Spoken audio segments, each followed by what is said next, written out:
I couldn't believe my luck when I found the cloak. I was just snooping in the junkyard, minding my own business, and there it was. My ticket to the most awesome week ever. It was an awesome week, alright, but after that it turned into a catastrophe. I will tell you the story.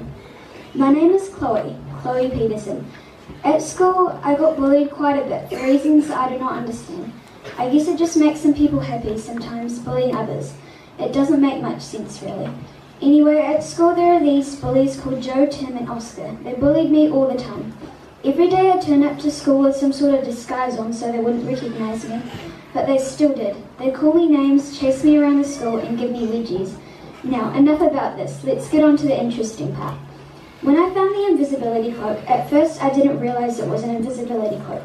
I thought it was just a regular, shabby old cloak. It would be a perfect disguise for the next day. So I took it home with me. Mum always tells me not to bring stuff home from the junkyard, but this was something else. When I got home, I put the cloak on. Again, I did not realise it made me invisible. I just casually walked down the hallway. Then I heard an ear-piercing shriek. Chloe's cat is floating down the hallway. It was my brother George. I was still wearing my cap, and it wasn't invisible. What? I said, laughing. It's me, you dork. But George couldn't hear me. The cloak must have been soundproof. He ran away screaming. I decided to have a look in the mirror. When I did, my eyes nearly popped out of my head. My invisible head, that is.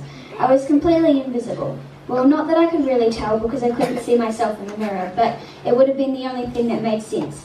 Wait, being invisible still doesn't make any sense though, does it?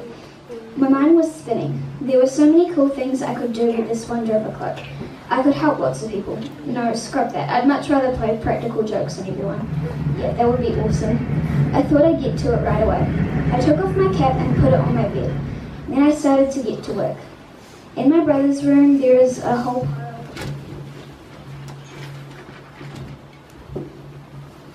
of whoopee cushions. You see, George loves to play jokes on me. Well, it was payback time. I grabbed a yellow whoopee cushion from the top of the pile and blew into it until it was really fat and filled with air.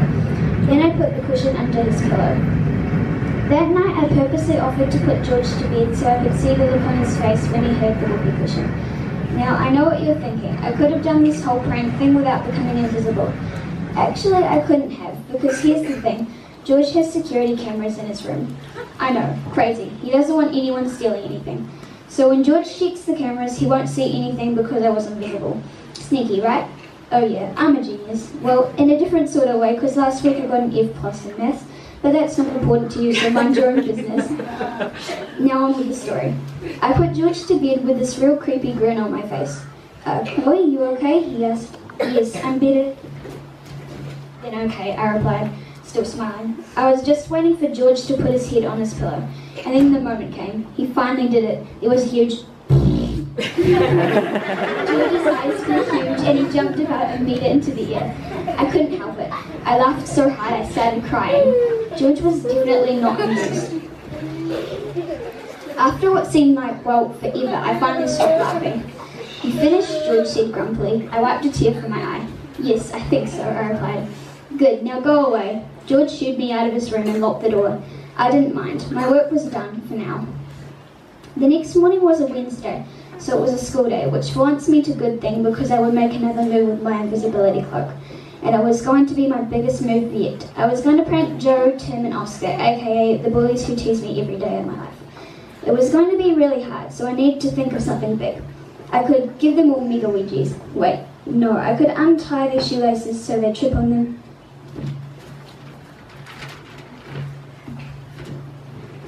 Without knowing. No, that wouldn't work either. Finally, I thought of the perfect prank. I would pretend to be a ghost. That probably doesn't sound too scary to you, does it? Well, you'll see. It was going to be crazy. At 8:25, my mum dropped me off at school with Abby. Abby is my little sister. George doesn't go to school yet. Anyway, as we were walking down the path, I spotted Oscar walking along too. I ran up to him. Okay, I have to admit, I was a little scared. Hi, Oscar? I said. Did you know I heard a ghost haunts this school? I'm pretty sure at this point Oscar rolled his eyes at me. It's true, I kept going. And every 10 years a group of kids get cursed, so beware. I kind of felt stupid and smart at the same time. Get lost, Chloe, Oscar said. I know you're just trying to scare me. Well, it ain't working. Then he ran off to catch up with Tim and Joe. You'll see, I whispered. You'll see. The first part of my plan sprang into action at recess when the boys were eating.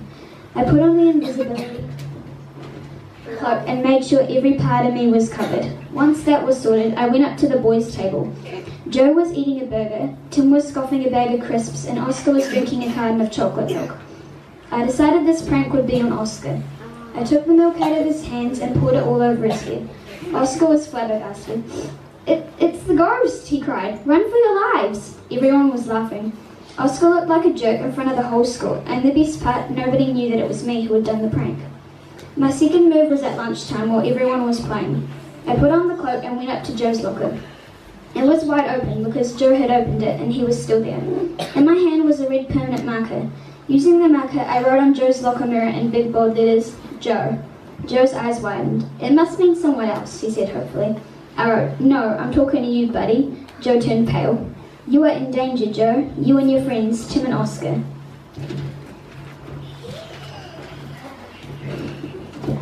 I continued writing, but after that sentence I stopped because Joe had run away. Now my third and final trick was going to also be my hardest because Tim is a really tough guy. He isn't even afraid of Jaws. Seriously, that movie creeped me out. I had nightmares about walking, talking, man-eating robotic sharks for weeks. And okay, you can have a little laugh there, but I bet if you watched it you'd be scared too. As I was saying before the whole Jaws topic, Tim would be really hard to prank. So I thought I'd go absolutely hardcore on him. I was so excited about doing the prank on Tim that I wanted to do it right away. So at the end of lunch, I made my move. I put on the cloak, and just when Tim was walking past, I turned out the lights. Then as quick as a flash, I ran up to the principal's office. Tim, I boomed over the loudspeaker. I am the ghost of Easton High Middle School, and I have come to haunt you. Everyone stared at Tim, who was quivering with fear. My plan was working. Ghost? Why do you want to haunt me? He said, teeth chattering. Because you're a bully, I cried. If you repeat after me, you will be safe. Got it? Tim nodded his head, very fast. I swear on my life, I began. He repeated, that I will never bully anyone again. I hoped Tim would repeat this time. He did pause for a moment, but then he said the words. Yes, I yelled into the loudspeaker. Tim looked confused. You are now uncursed, I said. The lights came back on, and the bell rang for class. I was relieved. My genius plan had worked. I ran to the door of the principal's office and tripped over a loose board. My cloak fell off, and at that very moment, Mr. Fisher, the principal, walked in the door. I thought I still had the invisibility cloak on, so I ran out the door. Chloe Peterson, Mr. Fisher grumbled. I stopped dead in my tracks. Then I looked down. Uh-oh, I could see my feet. That couldn't be good. Now I knew I was busted. Well, I got into big trouble. I nearly got suspended, actually, once they found out about the magic.